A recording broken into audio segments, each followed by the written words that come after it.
My parents texted me at midnight. We know you spent $520,000 to save our house, but your sister doesn't want you at Thanksgiving. No call, no explanation, just a cold sentence lighting up my loft. So I stared at the screen, typed one single word noted, and quietly closed the chapter of being the family doormat. What happened after that? Their perfect Thanksgiving fell apart without me lifting a finger. And that was only the beginning. For most of my life, being the responsible one wasn't something I chose. It was something quietly assigned to me. I'm Iris Bennett, 34, working in tech here in Seattle, where my days are predictable, structured, and calm. The exact opposite of my family. I grew up in a house where logic didn't matter as much as keeping the peace. And keeping the peace almost always meant protecting my younger sister Maya from the consequences she created. Maya was the golden child from the moment she could string a sentence together, bright, charming, magnetic, in a way that made adults hand her praise without her ever earning it. When she wanted something, she didn't ask, she expected. And my parents always delivered. If she messed up, they cushioned the fall. If she overspent, they covered it. If she hurt someone's feelings, they told her she was just expressive. Meanwhile, I learned to stay collected, useful, dependable. Somewhere along the way, I became the one who fixed things. Broken appliances, broken budgets, broken promises. My name was always the emergency contact. Not out of duty, but because the alternative was watching everything spiral. 6 months ago, everything nearly did. My parents called me in tears, voices shaking as they admitted the truth. They were months behind on mortgage payments for the lakefront house they lived in for decades. Maya had been borrowing money again, this time draining their retirement fund to cover her impulsive purchases and half-formed business ideas. On top of that, they'd made a few bad financial choices of their own, hopping to solve the problem quietly. They were weeks away from losing the house. I didn't hesitate. I liquidated investments I'd spent 15 years building, sold a rental condo I'd poured myself into, and moved money I'd planned to use for my future. Before I continue the story, tell me first, where did you hear this from? Write it in the comments, because what happens next, most people won't believe. When the dust settled, I had wired them $520, $1,000, no questions asked. My attorney insisted we put the agreement in writing to protect everyone, and my parents, desperate and grateful, signed every page without blinking. For a few months, everything felt stable again. Maya went back to her usual rhythm: designer clothes, flashy updates, new career paths every other week. My parents brushed it off as her finding herself the same excuse they'd used for years. And I told myself it wasn't my place to intervene anymore. Still, there were moments, conversations I wasn't invited to, family photos I wasn't included in, vacations where I was too busy to be asked. And every time a quiet thought formed in the back of my mind: I paid for the roof over your heads. Why am I the one left outside? I pushed it down, convincing myself I was overthinking. But all of that restraint, all of that denial collapsed the night they sent that text. The night they told me I wasn't welcome at Thanksgiving because Maya didn't want me there. The night everything changed. I must have read that Thanksgiving message a dozen times, not because I didn't understand it, but because I couldn't believe how casually they said it. Like asking me not to come was the same as reminding me to bring dessert. We know you spent $52,000 to save our house, but your sister doesn't want you at Thanksgiving. Not we're sorry, not let's talk, just a decision made without me, about me, communicated through a glowing screen at midnight. For a moment I sat perfectly still. I waited for the familiar wave of excuses to rise inside me, the habit of defending them, of rationalizing their behavior, of shrinking so Maya could stay comfortable. I waited for the guilt, the self-blame, the voice whispering, they didn't mean it like that, but instead something else surfaced, a quietness, the kind that comes right before a storm breaks. Then my phone buzzed again. This time it was Maya. Her message was shorter, sharper, almost bored. It's not personal, I just want a smooth evening. You can be intense. Let's grab lunch next week. Intense. I stared at that word until it blurred. I wasn't intense when I sold my rental property so our parents wouldn't lose their home. I wasn't intense when I covered her credit card mess without airing it to the rest of the family. I wasn't intense when I drove 2 hours at midnight to pick her up after yet another business opportunity fell apart. But I was intense now, because she didn't want to deal with the existence of the one person she couldn't manipulate. I felt something unfamiliar climbing up my spine. Clarity. I typed one word back, noted, not angry, not sarcastic, just final. And for the first time in years, that single syllable didn't feel like surrender. It felt like a boundary locking into place. It felt like choosing myself. I set my phone down and walked across my loft, the hardwood floor cool beneath my feet. I opened the small safe in the corner, something I rarely touched. Inside was a simple folder, thin but heavy with meaning. Months ago, when I paid off the house, my attorney Daniel insisted on drafting a formal agreement, not out of distrust, out of protection. My parents were emotional, shaking as they signed every page. They barely read it. They just clutched my hands and said I saved them. That folder contained every signature, every clause, every timeline, including the one stating they had 6 months to either buy the house back at market value or begin paying rent. 6 months, and Thanksgiving marked the final week. I ran my fingers along the edge of the papers. For years, my family relied on the fact that I would never push back, that I would always be the reliable one, the forgiving one, the easy one. But as I stood there, folder in hand, I realized something simple. They had mistaken silence for acceptance, and this time they were going to learn the difference. The folder felt heavier than paper should feel. Maybe because it held every moment of my family's imbalance, every sacrifice I made quietly, every boundary I never set, every apology I accepted when I should have walked away. I carried it to my desk and laid it flat, the pages illuminated by the soft light of my loft. For years, I'd convinced myself that if I stayed patient enough, reasonable enough, generous enough, things would eventually shift. That one day my parents would see the difference between love and convenience, but staring at that agreement, something settled inside me. They already had all the proof they needed. They just chose not to look. I opened my laptop, the screen casting a pale glow across the room, and pulled up a digital folder labeled Records. Inside were months of quiet documentation, screenshots, payments, bills, bank statements showing transfers from my parents' accounts to cover Maya's spending patterns. I never collected them to use against anyone. I kept them because I was tired of being the only witness to the truth. As I scrolled through the files, the silence around me grew thick, almost electric. My phone buzzed once on the desk. Another message from Maya, but I didn't pick it up. Instead, I clicked on Daniel's contact and hit call. He answered on the second ring, his voice groggy. "Irisa, everything okay?" "No," I said calmly, "but it will be. I need to start the process." A pause, then sharper, "The house." "Yes, send the notice before Thanksgiving." Another pause, longer this time, as if he was assessing whether I truly meant it. "You're sure I'm done being taken for granted?" I replied. The words came out steadier than I felt, but once spoken, they felt right, solid, anchored. "All right," he said, "I'll prepare everything in the morning." When the call ended, I let out a slow breath, one I didn't realize I'd been holding. My loft felt different, lighter, even though nothing had changed physically. The change was internal. It was the moment a boundary ignored for years finally took shape. I walked to the window, looking out at the city, lights scattered across Seattle like small promises. Below, cars moved steadily along the streets, people going home, unaware that my family, my life had just shifted on its axis. Behind me, my phone vibrated again, this time from my mother. "Sweetheart, don't be upset. This is just easier for your sister. We'll make it up to you later." Later, a word I'd heard my entire life, a word that always meant never. I closed the message without replying. Thanksgiving was days away.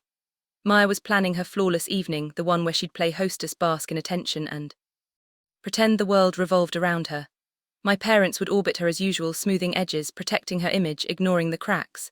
But not this time. This time the consequences would arrive at their door, wrapped not in anger, but in legal terms they'd agreed to themselves, and they'd receive it exactly when they least expected it, silently, elegantly, inevitably. Thanksgiving morning arrived behind a sheet of cold Seattle fog, the kind that makes the lake look like it's exhaling. In my parents' house, however, nothing resembled calm. Maya had been up since dawn, perfecting a holiday she believed would impress the colleagues.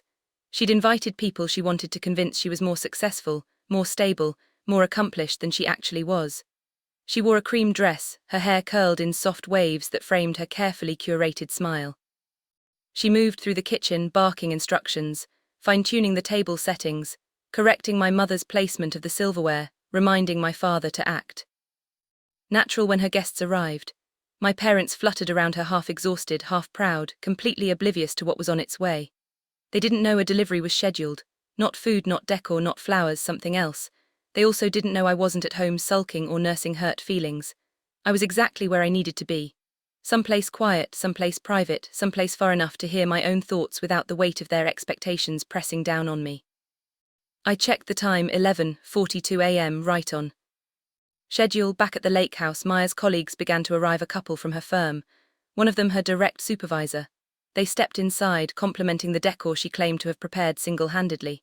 She glowed at the praise, soaking in every ounce of validation. My mother whispered to a guest, almost apologetic, "Our older daughter isn't coming today, she needed space." It was the same tone she used whenever Maya made a mistake. Gentle shielding, bending truth into something soft enough not to hurt. Then the doorbell rang. A simple sound, but it split the holiday in two.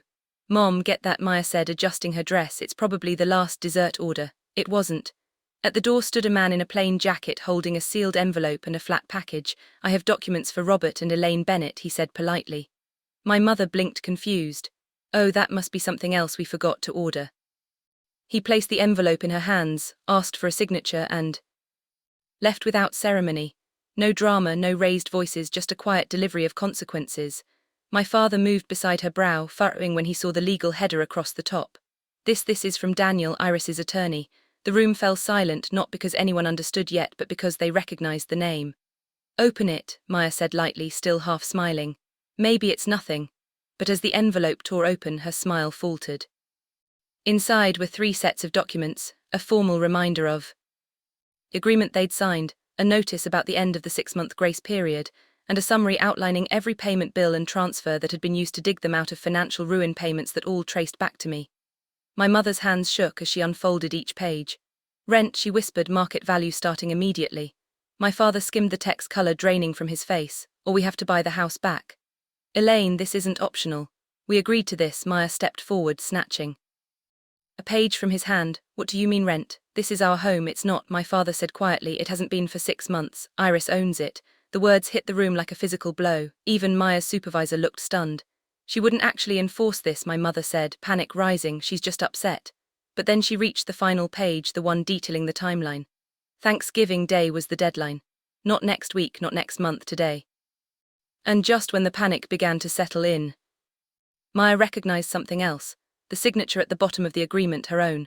"What is this?" she cried. "Why's my name on it? I didn't sign anything." "You did," my father's snapped voice breaking for the first time in years. "You signed as a witness the day Iris paid off the mortgage. You were sitting right there. You said you'd read it later." Mia's face went pale. Her supervisor adjusted his glasses, reading the document more thoroughly. "You said your family situation was stable," he said slowly. "You said you were supporting your parents through a temporary setback." I am," Maya stammered. "This is all a misunderstanding." But he barely looked at her. His eyes were on the evidence packet, the transfers, the withdrawals, the payments covering Maya's designer purchases and failed ventures. Things she claimed were funded by her personal savings. It was unraveling too fast for her to catch.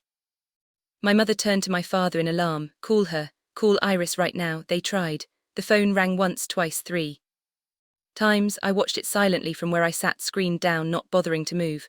Then my father tried again, and my mother, and then Maya, frantically dialing with trembling fingers. By the time my phone stopped buzzing, I had over 30 missed calls. I finally answered. "Hello." My voice was calm, too calm. "Iris," my father breathed. "We received something. You didn't need to do this, not today, not like this. You told me not to come," I said simply. "I respected that." My mother jumped in, her voice cracking. "Sweetheart, please, this is a misunderstanding. Mia didn't mean." I read everything. Maya cut in sharply, grabbing the phone. "What you're doing is insane. You're ruining Thanksgiving. You're ruining my reputation in front of my coworkers." There it was, the truth, not regret, not apology, but embarrassment. "This isn't about your reputation," I said. "This is about accountability." "Accountability," she snapped. "You're punishing us." "No," I replied, "you punished yourselves. I'm simply enforcing what we all agreed to." For a moment no one spoke. I could hear the clatter of dishes, the quiet shock rippling through the room, the realization that the woman they took for granted had stopped playing her assigned role. My father finally exhaled a sound of surrender. "What do we do now?" "You have 2 options," I said evenly. "Buy the house back or begin paying rent." "This is impossible," Maya whispered. "You know we can't afford either." "Could," I said, "if you hadn't drained their accounts or used credit lines in their names or pretended your expenses were investments." Her supervisor's eyes widened at that, confirming he'd seen the evidence too. Ma's voice cracked. "You're doing this on purpose. You want to humiliate me." "I don't," I said quietly. "But I will no longer protect you from the truth." I let the words sink in before continuing. "This Thanksgiving was meant to be your perfect day. And now you're facing everything you worked so hard to hide." That's what happens when real consequences arrive. I could feel all 3 of them holding their breath. Then I ended with the same steadiness I'd practiced the night I read that text. "I'm done being taken for granted." And before anyone could speak again, I hung up, across the lake in the house. I now legally own the facade of a perfect family gathering had collapsed, not because I fought, but because I finally stopped carrying the weight of their choices. In the days that Followed, something shifted in my family that I had never seen before. Silence, not the cold, punishing kind Maya used when she wanted attention. This was the silence of people finally forced to sit with the truth. Thanksgiving ended in fragments. Maya's colleagues left early, offering polite goodbyes that didn't hide their discomfort. Her supervisor barely made eye contact as he stepped out the door, the evidence packet still fresh in his mind. Whatever image she tried to project collapsed the moment. Those documents hit the table. My parents called again, this time not to plead but to ask questions they should have asked years ago. They had begun sorting through their finances, realizing how deeply Maya's spending had cut into their stability. Shock turned into shame, and shame turned into something quieter, heavier: accountability. For the first time, they couldn't ignore the pattern. For the first time, they couldn't pretend it was all harmless. And for the first time, they didn't ask me to fix it. I took long walks through Seattle during that week, breathing air that felt clearer than anything I'd inhaled in years. I wasn't angry anymore, I wasn't even relieved. What I felt was something closer to balance, like the world had finally stopped tilting toward everyone else's needs. A week later, my father asked for a meeting. No excuses, no guilt-tripping, just honesty. He admitted they'd been blind, that relying on me had become too easy, too comfortable. My mother apologized without framing it as love or sacrifice. Simply admitting they'd failed to protect me while protecting Maya. They still didn't know what would happen with the house. Neither did I, but for once that uncertainty wasn't my burden to carry. For the first time in my adult life, everyone was finally living inside the consequences they created. When my parents finally asked to meet again a week later, something in their voices sounded different. Smaller, gentler, human in a way I hadn't heard in years. They didn't beg or bargain. They simply acknowledged the truth: they had taken my loyalty for granted, and they were ready to rebuild without placing the weight on my shoulders. As for Maya, the silence on her end said more than any apology could. For once, she was the one facing questions, not hiding behind charm or excuses. And standing there listening to my family speak honestly, I felt something I hadn't felt in a long time. Peace, the real kind. If you were in my place, what would you have done? Drop your thoughts below. If you enjoyed the story, hit like, drop a comment and subscribe for the next chapter.